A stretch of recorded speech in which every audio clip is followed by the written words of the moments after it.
My name is Celeste Simmons. I'm 28 years old. Stop begging for attention. That's what my father said to me, in front of 43 guests, champagne in hand, the week I graduated valedictorian. That same week, my parents threw a party with catered food and a banner stretched across the living room wall. None of it was for me. I left home that night. I didn't come back for 10 years. Then my sister, the golden child, the one the party was for, called me sobbing from a pay phone at 1 in the morning. Broke, homeless, license revoked. What she confessed about our parents didn't just break my heart. It made my blood run cold. But I'm getting ahead of myself. Let me take you back to June, 10 years ago, to a house on Maple Ridge Drive, the week my family fell apart. I grew up in a 4-bedroom house on Maple Ridge Drive, just outside Milwaukee, Wisconsin. The kind of street where everyone waves from their driveways and nobody locks their front doors. From the outside, we were the perfect family. Gerald and Diane Simmons, 2 daughters, 1 tidy lawn. My father managed a regional branch of an insurance company. He wore pressed khakis every day and shook hands like it was a competitive sport. My mother was a homemaker, active in the church women's group, always the first to bring a casserole when someone got sick. She kept the house spotless. She kept appearances spotless, too. My older sister, Monica, was 2 years ahead of me. Monica was tall, outgoing, effortlessly charming. The kind of person who walked into a room and everyone turned. She played volleyball. She sang in the church choir. She laughed loud and easy, and people loved her for it. I was the quiet one. I got straight A's. I shelved books at the public library after school. I ate dinner without being asked twice and cleaned my plate without being told. I thought that was enough. I thought if I was quiet enough and good enough, they'd eventually turn around and see me. I was wrong. There's one memory that sticks. I was 14. I'd just made the honor roll for the 6th straight semester. I printed the certificate and taped it to the refrigerator right next to Monica's volleyball team photo and her choir award. The next morning, it was gone. I found it folded on the kitchen counter under a stack of coupons. I asked my mother about it. She didn't look up from her coffee. The fridge was getting cluttered, honey. Monica's photo stayed. At the time, I told myself it didn't mean anything. But that refrigerator door was a scoreboard I was never allowed to win. And I didn't know yet that the scoreboard was rigged from the start. Senior year, I had one goal, valedictorian. I took 5 AP classes. I studied until 2 in the morning most nights, hunched over my desk with a lamp and a cold cup of tea. I worked 12 hours a week at the library to save money. I wrote scholarship essays on my lunch breaks. None of it was loud. None of it was seen. That spring, the school counselor called me into her office and told me I'd earned the top GPA in my graduating class. I would deliver the commencement speech. 700 people, my name on the program. I drove home that afternoon with the official letter on the passenger seat, and I swear the sunlight felt different. I set the letter on the kitchen table and waited for my parents to come home. My father walked past it, picked up the mail, put the mail on top of the letter. My mother came in carrying groceries. "Mom," I said, "I got something today. Can I show you?" She glanced at the table. "What is it, honey?" "I'm valedictorian. They want me to give the graduation speech." "Oh, that's nice, sweetie." She turned to the fridge and started putting away milk. "Have you started on your speech? Maybe ask one of your teachers to help." That was it. I did ask a teacher. Mrs. Ruth Calloway, my AP English instructor. She was 62, sharp-eyed, silver hair always pinned back, reading glasses on a chain around her neck. She read my first draft at her desk after school, red pen in hand.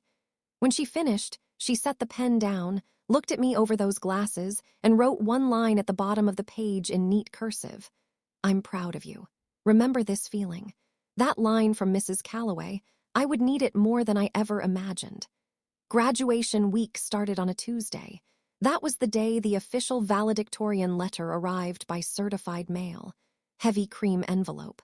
School seal embossed in gold. I left it on the kitchen counter, propped against the fruit bowl where someone would have to see it. Wednesday morning, Monica called home. She'd been accepted to medical school. Within an hour, my mother had called 15 people. I could hear her from upstairs, pacing through the living room, her voice bright and breathless. Can you believe it? Harmonica. By noon, my father had ordered a banner online. White letters on navy blue, future Dr. Simmons. By Friday, the caterer was booked. Saturday, the party. 43 guests packed into our backyard. Aunts, uncles, cousins, neighbors, friends from church. My father had rented a folding table for the desserts. My mother wore a new blouse. There were champagne flutes on every surface and a sheet cake with Monica's name written in lavender frosting. I came home from my library shift at 4 o'clock. I could hear the noise from the driveway. I sat in my car for a moment, my graduation gown folded in the back seat, and I told myself, just go in, be happy for her. Maybe someone will ask. No one asked. I moved through that party like a ghost. I refilled chip bowls. I smiled at my Aunt Linda. I said, "Congratulations, Monica," and I meant it. I truly did. She hugged me sideways, already turning to the next person. At some point, I drifted back into the kitchen. And there, on the counter, exactly where I'd left it 4 days ago, was the valedictorian letter. It was pinned beneath a stack of used paper plates, soaking up a ring of condensation from someone's glass. I picked it up. The gold seal was smudged. Something inside me shifted. I walked back outside holding the letter. The yard was full. People clustered around the dessert table, laughing, holding plates. My father stood near the grill with his arm around Monica, telling someone about the acceptance rate at her medical school. My mother was pouring champagne. I went to my mother first, touched her arm gently, kept my voice low. "Mom, I have some news too. I'm valedictorian." She looked at me, smiled quickly. "Oh, right. That's great, honey." Then she turned back to the champagne bottle and topped off a guest's glass. I stood there for 10 seconds, maybe 15. Then I tried again. Louder this time, loud enough that the small group near the patio heard. "I also graduated this week. I'm giving the valedictorian speech on Monday." The yard didn't go quiet all at once. It went quiet in a ripple. A few heads turned. Aunt Patricia, my mother's younger sister, looked up from her plate. Monica glanced over. My father set down his drink. He looked straight at me and his voice didn't rise. It didn't need to. It cut just fine at room volume. "Celeste, stop begging for attention. Not everything is about you. This is your sister's night." 43 people heard it. Nobody said a word. Aunt Patricia looked down at her shoes. My uncle coughed. Monica gave a short, uncomfortable laugh and turned to someone beside her. My mother refilled another glass as though I hadn't spoken at all. I walked back through the kitchen, through the front door, and out to my car. I sat in the driver's seat in that driveway for 15 minutes. I didn't turn on the engine. I just sat there holding a smudged letter, breathing. That was the last time I cried over this family. I sat in that car and made a decision. I would never again hand someone the power to make me feel invisible. But 10 years later, I would learn that what my parents stole from me that night was far less than what they'd been stealing all along. Monday came. Graduation day. I put on my cap and gown alone in my bedroom. I checked my reflection in the bathroom mirror. I drove to the school by myself. The auditorium held 700 people. I know because I counted the rows while I waited backstage. Families poured in, mothers clutching cameras, fathers saving seats, siblings fidgeting in the back rows. I watched them from behind the curtain and felt something hollow settle in my chest. When they called my name, I walked to the podium. The lights were warm. The microphone hummed. I gave the speech I'd worked on for 6 weeks, about perseverance, about proving yourself when no one is watching, about the quiet dignity of showing up even when no one claps. 700 people clapped. I looked at row 4, seats 7 through 10, the ones I'd reserved for my family. They were empty, all 4 of them. But in row 3, just off the center aisle, one person stood, Mrs. Ruth Calloway. She was clapping hard, both hands raised, her eyes bright behind those glasses. After the ceremony, she found me in the crowd. She didn't say much. She just handed me a small envelope, pale blue, her handwriting on the front. Inside was a card. One line, "Your parents' blindness is not your failure. Go build your life." Tucked behind the card was a business card for a scholarship coordinator at the University of Minnesota. I kept both. I still have them. That summer, I applied. I got the scholarship. I packed 2 suitcases and drove to Minneapolis. I didn't tell my parents I was leaving. I didn't tell them where I was going. The house on Maple Ridge Drive shrank in my rearview mirror until it disappeared. And I made myself a promise. I would not look back. I didn't know that the moment I left, my parents began doing something I should have discovered much, much sooner. Minneapolis was a fresh start. I moved into a shared apartment near campus with 2 roommates I found on a bulletin board. I worked part-time at a financial services office, filing, data entry, answering phones. I ate ramen 4 nights a week and counted every dollar. It wasn't glamorous, but it was mine. Sophomore year, I applied for my first solo apartment, a 1-bedroom in Uptown. Nothing fancy, just a place where I could close a door and study in silence. I filled out the application, handed over my pay stubs, and waited. 3 days later, the property manager called. "I'm sorry, Miss Simmons. Your application has been declined." I blinked. "Why?" "Your credit history shows some irregularities. I can't go into specifics, but I'd recommend pulling your full credit report." I hung up and sat on my bed, confused. I had no debt, no credit cards. I'd never borrowed a dime from anyone. I'd been careful with money my entire life. I told myself it must be a system error, some mix-up with a common last name. I was 20 years old and overwhelmed with coursework. I didn't have time to chase paperwork, so I let it go. I found a different apartment, a cheaper one, no credit check required, and I moved on. That was my first mistake, but I wouldn't understand that for years. Every few months, my mother called. She always sounded the same. A little wounded, a little breathless, like she was reading from a script she'd rehearsed in front of the bathroom mirror. "Celeste, honey, I don't know what we did wrong. Your father cries at night. We just want our family back." Every time, my stomach would tighten. Every time, a small voice would whisper, "Maybe you're the problem. Maybe you're being selfish. Maybe you should go home." I never went home. But the guilt followed me to Minneapolis like a shadow I couldn't shake. I graduated from the University of Minnesota with honors, finance degree, 3 job offers before commencement.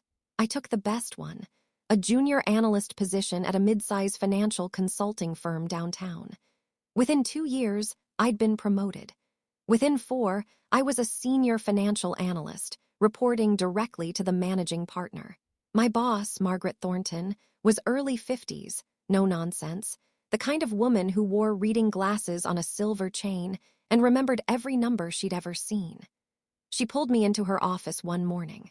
I hadn't heard my sister's voice in a decade, but this wasn't the Monica I remembered, confident, polished, the golden child in a white coat. This voice belonged to someone falling apart. "Where are you?" I asked. "Bus station." "Rochester." "Rochester, Minnesota." "Yes. Why are you at a bus station at 11 o'clock at night?" A shaky breath. Then quieter. "I don't have money for a hotel. I found a pay phone." I stood up, walked to the window. The snow was heavier now. "Why aren't you at Mom and Dad's?" Silence, long enough that I checked to see if the call had dropped. Then, very quietly, "They kicked me out 3 months ago." I set my laptop on the counter. I leaned against the kitchen wall. The words didn't make sense, not immediately. Monica was the favorite. Monica was the banner on the wall, the champagne toast, the future Dr. Simmons. Monica was the daughter they chose. "What happened?" I asked. I can't explain it all on the phone. I just need somewhere to go tonight. Please." Her voice broke on the last word. I didn't know yet what she was about to tell me. I didn't know that her next words would make me sit down on my kitchen floor. But something in the way she said please, like it was the last word she had left, told me this wasn't just a bad night. This was the beginning of something I could never undo. I told her to stay where she was. She talked while I pulled on my coat, not in full sentences, in fragments like someone picking through rubble. She'd lost her medical license 6 months ago, a prescribing error, wrong dosage, wrong patient chart. The hospital launched an internal review. The state medical board opened an investigation. Within 8 weeks, her license was suspended. 2 months after that, it was revoked. "I was working 80-hour weeks," she said. Her voice was flat now, emptied out. "I was so tired I couldn't see straight. I made a mistake." I pulled my boots on, grabbed my keys. "Did you tell Mom and Dad?" "They found out before I did. Someone from the church knew someone on the hospital board." Dad called me before the letter even arrived. What did he say? She laughed, a short, brittle sound. You know what he said. You know exactly what he said. I did, but I wanted to hear it. He said, "You've humiliated this family." I locked my front door. The cold hit my face. And Mom didn't say anything. She just stood behind him and cried, like she always does. After the license was revoked, Monica couldn't make rent. She moved back into the house on Maple Ridge Drive. Temporarily, she thought. 2 weeks in, Gerald told her she needed to leave. People are talking, he said. We told the church you're traveling abroad. So they hid her. And when hiding her got inconvenient, they discarded her. They loved me as long as I was useful, Celeste. Her voice cracked again. The second I wasn't, I became you. That sentence landed somewhere deep. I didn't respond to it. I just started the car and pulled out of my parking spot into the snow. But that wasn't the worst thing. Monica told me that night. She told me about the desk. When Gerald ordered her out, Monica packed what she could. On her last night in the house, she went into our father's home office, the one room we were never allowed to enter as kids. She was looking for her birth certificate. What she found was a manila folder at the back of the bottom drawer, behind old tax returns. It was full of printed emails, she said, between Mom and Dad, going back 12 years. I was on the highway now, snow streaking through my headlights, the wipers beating time. What kind of emails? About us, Celeste, about keeping us apart. She read me fragments from memory. Dad to Mom, dated the year I left. If they talk too much, they'll compare notes. We can't let that happen. Mom to Dad, 2 years later. Tell Monica that Celeste didn't want to come for Christmas. I'll tell Celeste that Monica is too busy. Year after year. Holiday after holiday. Birthday after birthday. 2 separate lies, told in 2 separate directions, designed to keep 2 sisters from ever sitting in the same room long enough to realize the truth. 12 years, Monica whispered. 12 years they made me believe you didn't care about me, and they made you believe I looked down on you. The highway was empty, just my headlights in the snow. They played us like chess pieces, Celeste, and we never even knew we were on the same board. I drove in silence for a full minute. Then I said, "Is there anything else in that folder?" Monica's voice changed, got smaller, careful. "Yes, and it has to do with money." My hands were steady on the wheel, but my heart wasn't. Monica told me about the other papers in the folder. Behind the emails, in a separate plastic sleeve, there were photocopies of credit card applications. 5 of them, 3 in my name, 2 in hers. Each one opened within months of our 18th birthdays. Each one signed in a handwriting that wasn't ours. "I never opened a credit card in my life," Monica said. "I didn't even know these existed until I pulled them out of that drawer." I merged onto the exit ramp toward Rochester. The bus station sign glowed green in the distance. What were they used for? Tuition, car payments, the kitchen remodel, that new roof they put on 2 years ago. She paused. And the party, Celeste, the caterer, the champagne, the banner, all of it went on a card with your name on it. The total debt across all 5 accounts. Over $110,000. Split between 2 daughters who had never signed a single form. I thought about the apartment application. Sophomore year. The property manager's voice on the phone. "Your credit history shows some irregularities." I'd told myself it was a system error. I'd told myself it was nothing. It wasn't nothing. "That's why my credit was flagged," I said, not a question. "Yes, that's why your credit was flagged." I pulled into the Rochester bus station parking lot. Through the glass doors, I could see a figure sitting on a plastic chair under fluorescent lights. One small suitcase beside her, head bowed. I turned off the engine, the wipers stopped, the snow piled on the windshield. "Monica, yeah, do you still have those papers?" I photographed everything, and I brought the originals. I sat there for a moment. Then I opened my door and stepped into the cold. They didn't just ignore me. They didn't just choose Monica. They used my name, my identity, to build a life I was never invited into. And they did the same thing to her. She looked different. The Monica I remembered was polished, straight posture, bright eyes, the kind of confidence that fills a room before she even speaks.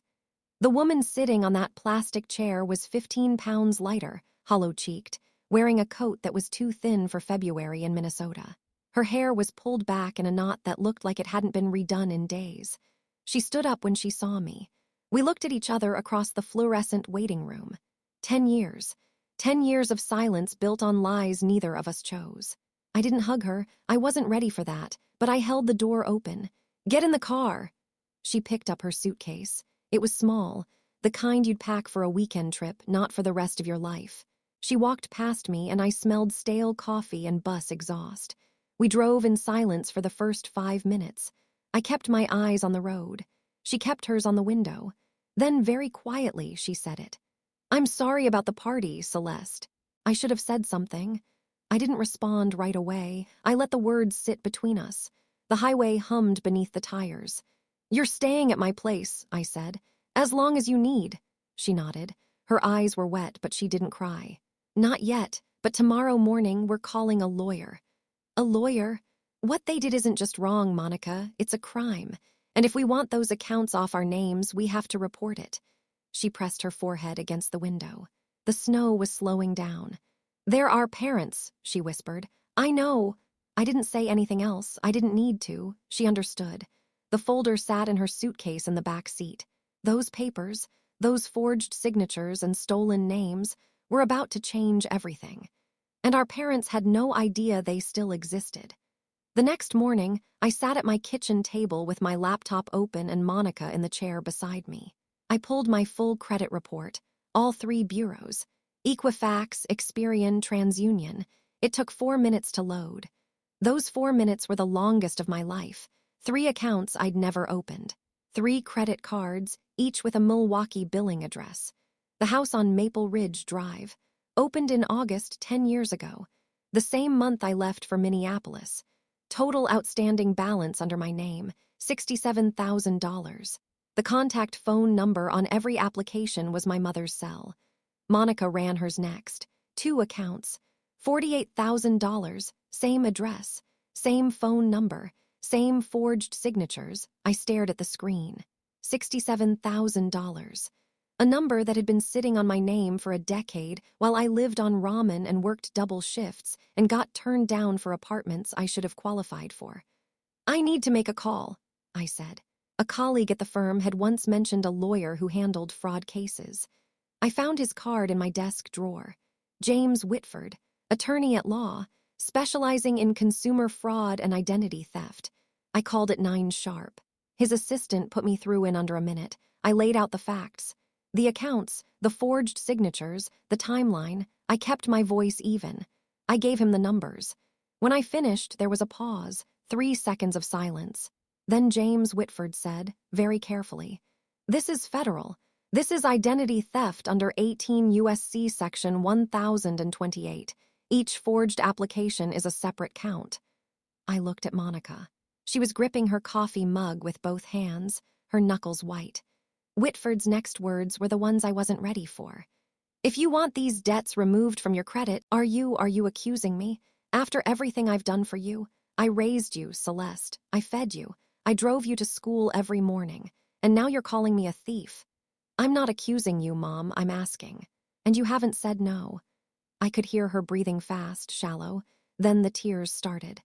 "I can't believe this. I can't believe my own daughter would say something like this to me. Your father was right. You've always resented this family. You've always wanted to tear us apart." Her voice cracked in all the right places. She'd had decades of practice. "Mom, I'm done, Celeste. I'm done trying." The line went dead. I put my phone face down on the desk. I sat very still for a moment. Then I opened my email and started drafting a message to Whitford. She didn't deny it. Not once. She cried, she deflected, she accused, she performed. But she never once said no. That told me everything I needed to know. 2 weeks passed. I was starting to think the worst was behind us. I was wrong. My phone rang on a Tuesday evening. It was Mrs. Calloway. "Celeste, I need to tell you something, and I'm sorry to be the one." She didn't sound sorry. She sounded furious. "Your parents spoke at the church fellowship meeting last Sunday. About 30 people. Your father stood up during open sharing and told the group that you've been, and I'm quoting, manipulating Monica into cutting off the family. He said you've always been jealous, and that you're using her breakdown to turn her against them." I closed my eyes. "Your mother sat beside him and cried the entire time. She told people she hasn't slept in weeks." I could picture it perfectly. Gerald standing tall, voice steady, the grieving patriarch. Diane beside him with her tissue, shoulders shaking on cue. The two of them performing Heartbreak for an audience of 30, the same way they'd performed A Perfect Family for 43 people at that backyard party a decade ago. "Some of the church members messaged me afterward," Ruth continued. "They wanted your contact information to tell you, and I quote, 'You should be ashamed.'" 2 texts arrived while we were still on the phone. One from a woman I vaguely remembered from childhood Sunday school. "How dare you do this to your parents?" Another from a man I couldn't place. "Your mother is a saint. You're breaking her heart." Monica sat across the room, reading over my shoulder. Neither of us spoke. Ruth's voice was steady now. "Celeste, I've known your parents for 20 years. I've also known you. The truth always surfaces. Don't let them rewrite your story." I nodded, even though she couldn't see me. Then I picked up my phone and called James Whitford. "I'm ready to file," I said. "All of it." "Are you certain?" "Once we file, there will be a federal investigation. Your parents will know." "I'm certain." James Whitford's office was on the 7th floor of a glass building in downtown Minneapolis. Clean lines, quiet. The kind of place where serious things happen without anyone raising their voice. Monica and I sat across from him at a long conference table. Between us, 3 credit reports, photocopies of 5 forged applications, a stack of printed emails, and a timeline I'd written by hand on a legal pad. Whitford spread the documents out. He studied each one, turning pages slowly, making notes in the margin with a silver pen. He didn't rush. "The credit card applications were signed by someone other than the account holders," he said. "The contact information on every form belongs to your mother. The billing address is your parents' home. And the charges correspond to tuition payments, vehicle purchases, and home renovation expenses your parents directly benefited from." He looked up. "This is identity theft under 18 U.S.C. Section 1028. Each fraudulent application is a separate federal offense. Combined with the forged signatures, we're also looking at fraud and potentially wire fraud, depending on how the applications were submitted." Monica shifted in her chair. I could feel her hesitation. I understood it. These weren't strangers we were talking about. These were the people who drove us to school, who sat at the head of the Thanksgiving table, who told us they loved us, even when they didn't mean it. "But if we want the debts removed," I said, "this is the only path." "Correct. The credit bureaus require either a police report or an FTC identity theft affidavit to initiate a dispute of this nature. There's no other mechanism." Whitford slid 2 affidavit forms across the table, one for me, one for Monica. I didn't sign that paper out of revenge. I signed it because my name had been used without my consent, and I had every legal right to take it back. Monica picked up the pen, her hand hovered over the signature line. Then she signed. 2 weeks after we filed, the ripples started. I didn't plan them. I didn't orchestrate anything. I went to work. I came home. I cooked dinner for Monica and me. I followed Whitford's instructions. Don't contact your parents. Don't discuss the case publicly. Let the process work. But in a community as small as the one my parents built their reputation in, truth doesn't need a spokesperson. It just needs a crack in the wall. Ruth Calloway was that crack. She didn't spread gossip. She didn't post anything online. But when people asked her, and they did because Gerald's speech at the fellowship meeting had stirred up talk, she answered honestly. "I've known Celeste since she was 14, she told Martha Greer, the church treasurer, over coffee. "That girl has never been jealous of anyone. If Gerald and Diane want to talk about their daughters in front of the whole congregation, maybe they should tell the full story." Martha told her husband. Her husband mentioned it to the deacon. The deacon mentioned it to someone else. Then Aunt Patricia called me. I hadn't heard her voice since the party. 10 years. She'd been the one who looked down at her shoes when my father told me to stop begging for attention. She'd been silent then. She wasn't silent now. "Celeste, I should have said something a long time ago. I'm sorry." "What do you mean, Aunt Patricia?" She was quiet for a moment. Then, "I overheard your father once, years ago." He was in the kitchen with your mother and he said, she cleared her throat. Open another one, Celeste never checks. I closed my eyes. I didn't understand what it meant at the time, she said, but I think I do now. And if you need someone to confirm what kind of people they are behind closed doors, I'm here. The wall was cracking, and my parents hadn't noticed yet. The last Sunday of that month, Gerald and Diane walked into church the way they always did. Side by side, chins up, Gerald's hand on the small of Diane's back.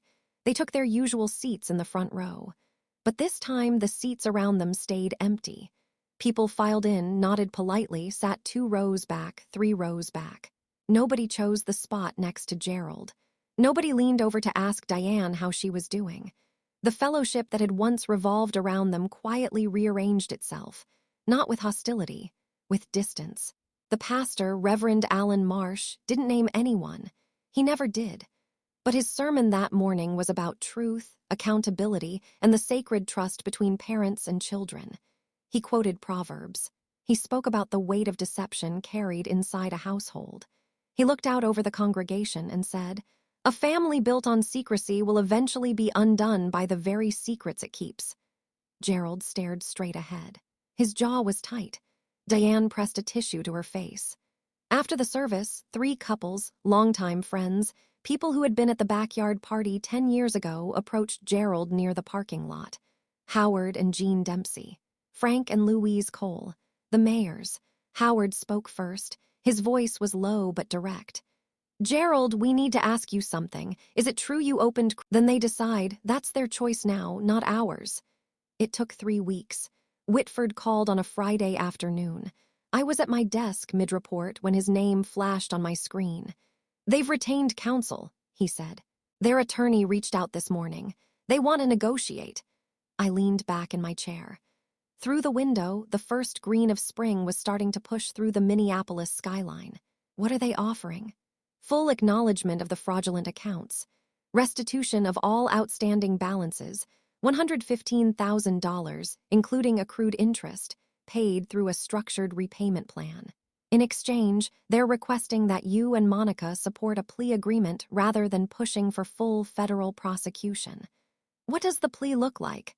Guilty plea to identity theft, 3 years supervised probation, a financial restraining order barring them from accessing either daughter's personal information, credit, or financial accounts.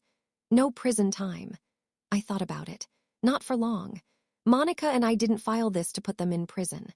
We filed it to get our names back. This achieves that. Accept it. The paperwork took another month. Gerald and Diane Simmons entered guilty pleas in a Milwaukee federal courtroom. No cameras, no spectators. Just 2 attorneys, a judge, and 2 parents who had spent 20 years building a perfect image, signing papers that admitted it was a lie.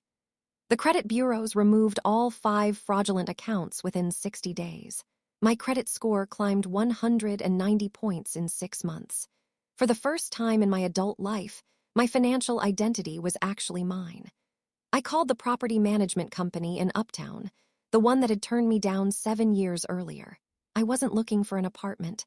I just wanted to say one thing. The reason I was declined on my application years ago was identity theft. My record has been corrected.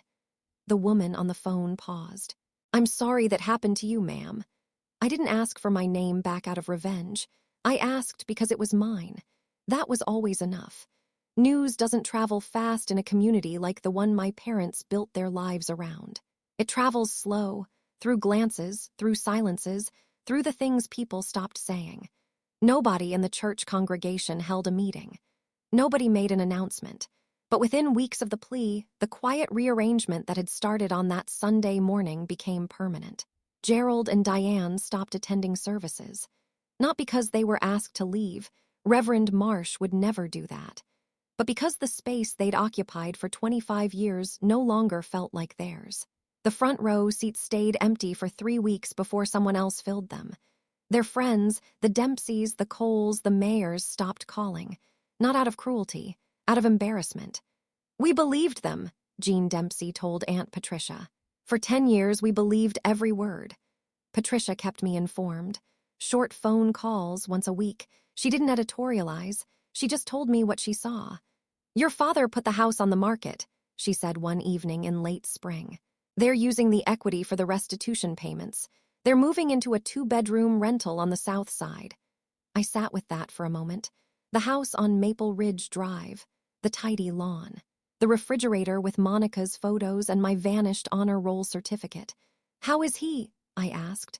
I didn't know why I asked. "He's quieter," Patricia said. "Your mother, too. They don't go out much." "Thank you for telling me, Aunt Patricia." "Of course, sweetheart." I hung up and stood at my kitchen window. The trees along my street were starting to bloom. He spent his whole life building an image. And in the end, the truth didn't demolish it. It just turned the lights on. And the people around him finally saw what had always been there and looked away. Monica lived with me for 3 months. I won't pretend those months were easy. We were 2 women in our late 20s, sharing a 1-bedroom apartment, carrying 2 decades of damage we were only beginning to understand. There were good nights, cooking together, watching old movies, laughing at things that probably weren't that funny, and there were bad nights. One evening in March, I said it, the thing I'd been holding since the party. "Why didn't you say something that night, when Dad told me to stop begging? You just laughed." Monica put down her fork. She looked at the table for a long time. "Because I believed him," she said. "I thought you were being dramatic. They'd spent years telling me you resented me, that you were jealous, that you wanted to ruin every good thing that happened to me. And I bought it." She looked up at me. "All of it for 10 years, Celeste." We sat in silence. The heater clicked. "I'm sorry," she whispered. "I don't know how to make it right." "You don't have to make it right. You just have to be honest." We started therapy. Separately. Different offices, different therapists. Monica worked through the pressure of being the golden child, the impossible weight of a role she never chose. I worked through the invisibility, the guilt, the years of wondering if I was the problem. Monica found a job in April. Community health outreach coordinator at a nonprofit clinic. She used her medical knowledge without needing a license. The pay was modest. She didn't care. "First time in my life I'm working because I want to," she told me one evening, lacing up her sneakers for an evening walk. "Not because Dad needs a doctor in the family portrait." By May, she'd moved into her own apartment. 15 minutes from mine. Healing isn't a straight line. Some nights we argued. Some nights we just sat together in silence. Both were necessary. The awards ceremony was held at the Grand Marquette Hotel in downtown Minneapolis. A ballroom with tall windows, white tablecloths, and 200 people from financial firms across the Midwest. I wore a navy dress I'd bought for the occasion. Simple, professional. I arrived alone, checked in at the registration table, and took my seat near the front. When I looked at row 3, just off the center aisle, I saw 2 faces I didn't expect. Monica, and beside her, Ruth Calloway. Ruth had flown in from Milwaukee that morning. $80 for a round-trip budget flight. She was wearing a gray blazer and her reading glasses on their chain, and she was sitting in the 3rd row with her hands folded in her lap, exactly the way she'd sat at my graduation 10 years ago. My name was called at 8:15. I walked to the podium. The microphone hummed. The lights were warm. 200 people looked up at me. I kept my speech short. 10 years ago, someone told me I was begging for attention. I carried that sentence with me for a long time. Tonight, I'm not begging for anything. I'm standing here because I earned this. And I want to thank the people in this room and a few who aren't, who saw that before I could. The room applauded. I looked at row 3. Monica was crying, not the broken, ragged tears from the bus station. Clean, quiet tears, the kind that come when something lost is finally returned. And Ruth Calloway stood, both hands up, clapping hard. The same way she'd stood in that auditorium a decade ago when 700 people applauded and 4 chairs sat empty. After the ceremony, she found me by the coat check. She pulled me into a hug, brief, firm. "You see," she said. "I told you, remember this feeling." The same woman who stood for me at 18 stood for me at 28. But this time, she wasn't alone. 6 months after the ceremony, a letter arrived. Not an email, not a phone call. A handwritten letter in a plain white envelope, postmarked Milwaukee. My father's handwriting. Tight, slanted. The same penmanship he used on insurance forms my entire childhood. I sat on my couch and opened it. 2 pages. Blue ink. He didn't start with an apology. He started with an explanation, or something close to one. He wrote about growing up poor in a town where nobody had anything. About dropping out of his first year of college because he couldn't afford it. About filing for bankruptcy at 30 and the shame that followed him like a second shadow. I thought if this family looked perfect, then maybe we would be. I thought if people saw Monica in a white coat, they'd see me as something more than a man who went broke at 30. I was wrong. I built a house on lies and I told myself it was love. Then he wrote this. I know I was wrong about you, Celeste. I don't expect you to forgive me. I'm not asking for that. I just want you to know I see you. I should have seen you a long time ago. I see you now. It's late, but I see you. I read the letter twice. Then I folded it, put it back in the envelope, and placed it in the top drawer of my nightstand. I didn't write back. I sat by the window for a while. The sun was going down over Minneapolis, painting the sky in shades of copper and gray. I thought about the refrigerator on Maple Ridge Drive, the vanished certificate, the smudged gold seal under a stack of paper plates. He finally saw me, but I no longer needed to be seen by him. That's the difference 10 years makes. I didn't close the door on my father that night, but I didn't open it either. I just let it be, neither locked nor wide. A boundary, not a wall. The distinction matters. So here's where I am now. I'm 28. I live in a 1-bedroom apartment in Minneapolis with a small balcony that overlooks a row of elm trees. In the fall, they turn gold. In the spring, they fill the street with that soft green light that makes everything feel possible. My credit score is the highest it's ever been. I'm saving for a down payment on a house, a real one, with my name on the deed and nobody else's. I go to work every morning at a job I love, for a boss who tells me I'm sharp instead of telling me I'm too much. Monica lives 15 minutes away. We have dinner together every Thursday, not because someone told us to, but because we want to. Sometimes we cook. Sometimes we order Thai food and eat it on her couch with a movie playing in the background. We don't talk about our parents every time, but when we do, we talk honestly. That's new for us. It's still hard. It's getting easier. Monica calls our father once a month. Short, polite, careful. She sets a timer on her phone. 15 minutes, no more. She says it's enough for her. I respect that. I don't judge it. Everyone draws the line where they need to. I don't call him. I don't call my mother. The letter sits in my nightstand drawer, still unanswered. Every Christmas, Ruth Calloway sends me a card. Last year she wrote, still proud. Always proud. I stuck it to my refrigerator with a magnet. And this time, nobody took it down. My family doesn't look like the one I grew up in. It's smaller, it's quieter, and it's entirely mine. There's a freedom in that. A strange, hard one, imperfect freedom. The kind you only find after you stop waiting for someone else to hand it to you. If you ask me what I learned, and I know that sounds like the part of the story where someone gets preachy, so I'll try not to, I'd say this first. If your family only loves you when you're useful to them, that's not love. That's a transaction, and you are allowed to walk away from a deal you never agreed to. Second, setting a boundary is not betrayal. It's not cruelty. It's not selfishness. It is the most basic act of self-respect a person can perform. Saying, this is where I end and where you begin. I spent 18 years with no boundaries and 10 more years learning how to build them. I wish someone had told me earlier. You don't need anyone's permission to protect yourself.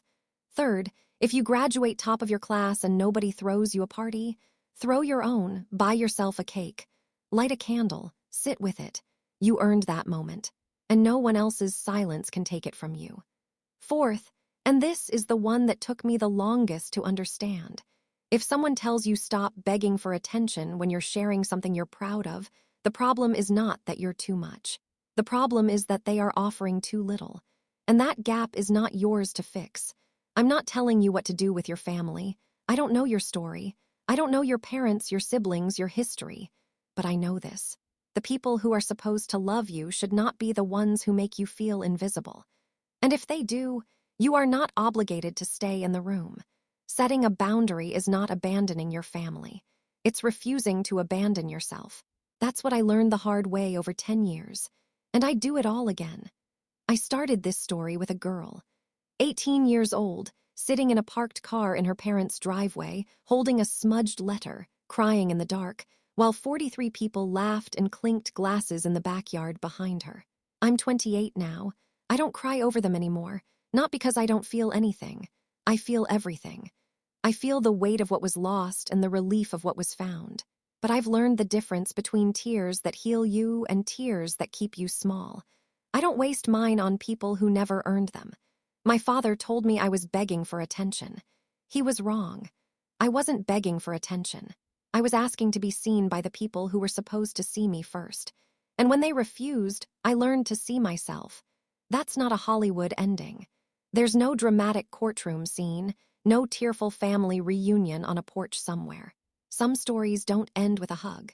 Some stories end with a woman standing in her own apartment, hanging a card on her own refrigerator, and knowing for the first time that she's enough. If you're out there right now, and you're the one your family forgot, the quiet one, the good one, the one who did everything right and still got overlooked, I see you. Your story matters. Don't let anyone tell you otherwise. Dad said I was begging for attention. He was wrong. I was asking to be seen. And now I see myself. That's enough. That's always been enough. Thank you for staying until the end. If this story meant something to you, remember, you don't need anyone's permission to be proud of who you are. I'll see you in the next one.